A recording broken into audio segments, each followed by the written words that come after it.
Hello Yu-Gi-Oh players and welcome back to the deck factory for Techs and Decks Week. My very first deck profile of the week is my pure build of the Thunder Family deck. I will be bringing you guys a Watt build later this week sometime, but for now I figured I would start with the build I use the most often. Keep in mind this is a pre-Primal Origins build, which means that I am not making any of my meta calls for Primal Origins in this version of the deck. The reason is because I don't want to give you guys any misinformation. I don't know what I'm going to be running in this deck once Primal Origins comes out, just because I don't know how the meta is going to shake out once Primal Origins is in the TCG. So I want that to be the most accurate deck list possible. So keep your eyes out for that. Meanwhile, here is something to get you guys through April and mid-May. Let's start off with the standard engine, the obligatory triple Thunder Seahorse, triple Maw Hunter, triple Paw Hunter, and double Sis Hunter. Fairly standard engine. Never gotten very good results out of changing this up at all, at least with this version of the deck. With the Watt engine, of course, things are different. Let's move on to the other 5 monsters, though, which are Honest. Once again, fairly standard. It is a light deck, shouldn't need to explain that. But then I've got the double Effect Veiler and double Card D. Both are cards that are very new for me to be running in this deck. Veiler, previously, I've never really liked it because this deck already clogs up with monsters, what with Sis Hunter and Thunder Seahorse and the recycling batteries. I get a lot of monsters in hand, so I don't like having another monster to hold on to. However, this format is going to be full of monsters you need to be able to negate during the main phase. You need to be able to stop your opponent's plays during the main phase, because your opponent is probably going to be able to just go crazy by the time you can use any of your battle phase tricks like D-Prison or Mirror Force, or if you let any of their monster effects go off, or if you let too many of them go off, you're going to lose really quickly. They're going to have things like your Trap Tricks Myrmilio, and just a ton of cards that can take out your back row, or just make their plays so big that by the time they get into the battle phase, then your battle phase tricks aren't going to do you much good. So effect negation is super key this format.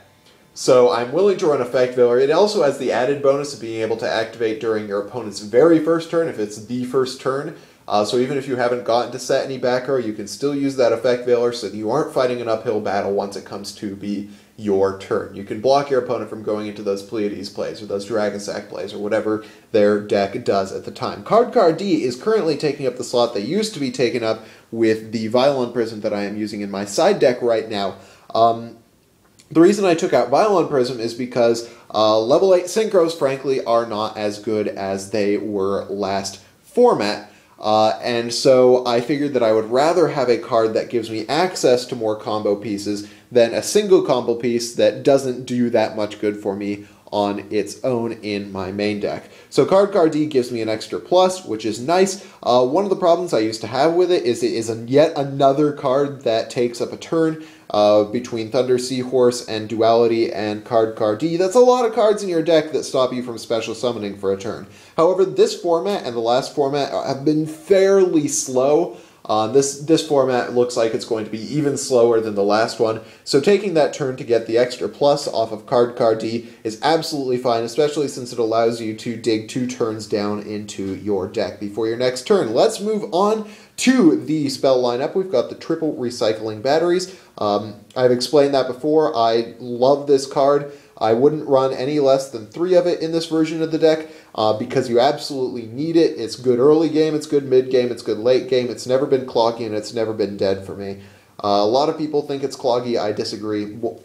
Another time. If you guys want to ask about that, you can do that in the comments. 3 MST, fairly staple this format. Triple Upstart Goblin, once again, gets you into your combo pieces faster.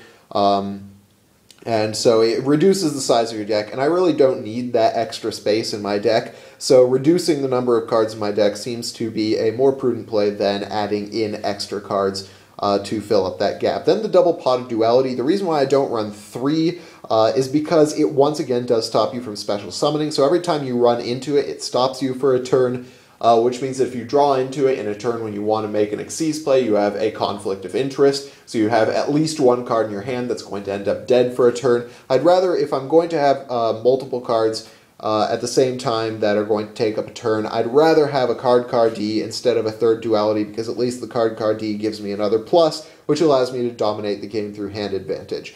So that's my spell lineup. No Dark Hole. I didn't have the space for it, and I didn't want to take out an Upstart for it. It just doesn't do this deck that much good, since you can basically clear your opponent's monsters at any time that you want anyway. Let's move on to the trap cards. We've got the triple Reckless Greed, and the double Trap Stun. These are what I call my offensive trap cards, because they allow me to make my plays more quickly. The Reckless Greeds, I am hobening. I've been getting a lot of complaints about that recently. However, even though this deck, yes, is a very slow, control-based deck, it is a combo-dependent deck, which means that you absolutely have to get at least 2 combo pieces into your hand in order to let it work, which means that being able to dig 2 turns down for those combo pieces is good. Not to mention the fact that once you get things like Thunder Seahorse in your hand, Sis Hunter, and Recycling Batteries, maintaining resources is not an issue without your draw phase. And there's even the fact that with so much deck thinning available in this deck, the chances are very high that you're going to have access to 2 Reckless Greeds in the same turn. So I love Reckless Greed in this deck, and I don't think I want to take it out right now.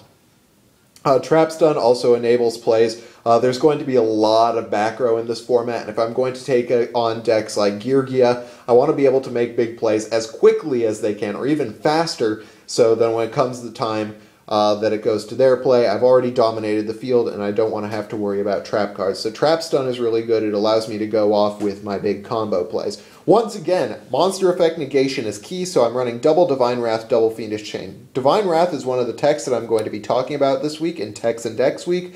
It's frickin' amazing. I absolutely love this card. I've been learning to love it ever since I started playing this in 3.5 Axis Fire Fist. This deck maintains such a large hand that it really doesn't matter if you discard a monster for Divine Wrath, especially since you have Recycling Batteries and Sis Hunter to retrieve the monster with later. Divine Wrath can stop plays that something like Fiendish Chain can't.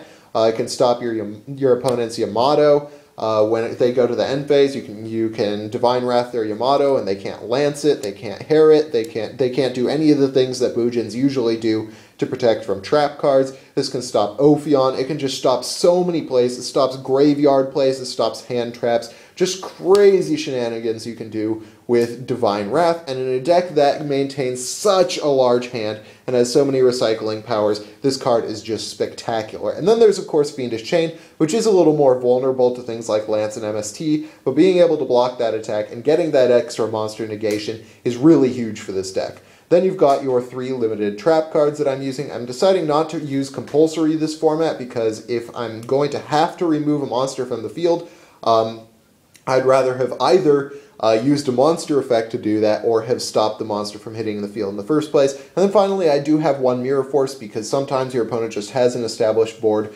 that you can't clear immediately with the monsters you have available, and you want to be able to block those big plays. So that's the main deck. Let's move on to the side deck quickly. We've got first the monster lineup: double Maxi, double Watt Giraffe, 1 Violent Prism. Violent Prism allows me to go into the level 8 synchros against decks that lose to things like Crimson Blade, or against Bujin, so I can go into Colossal Fighter. Watt Giraffe is really nice, especially against Bujins, because it allows you to poke your opponent directly, and then when they can't use their turtle, you can go for Black Ship of Corn and put the Yamato in the grave. Or you can, there are any number of things you can do. Diamond Direwolf it. You can even Mind Control it, which is another card in my side deck. I love the Watt Giraffe. It makes plays against the more stun-like decks even better. So Twister, I don't like Dust Tornado because I can't use it during my turn.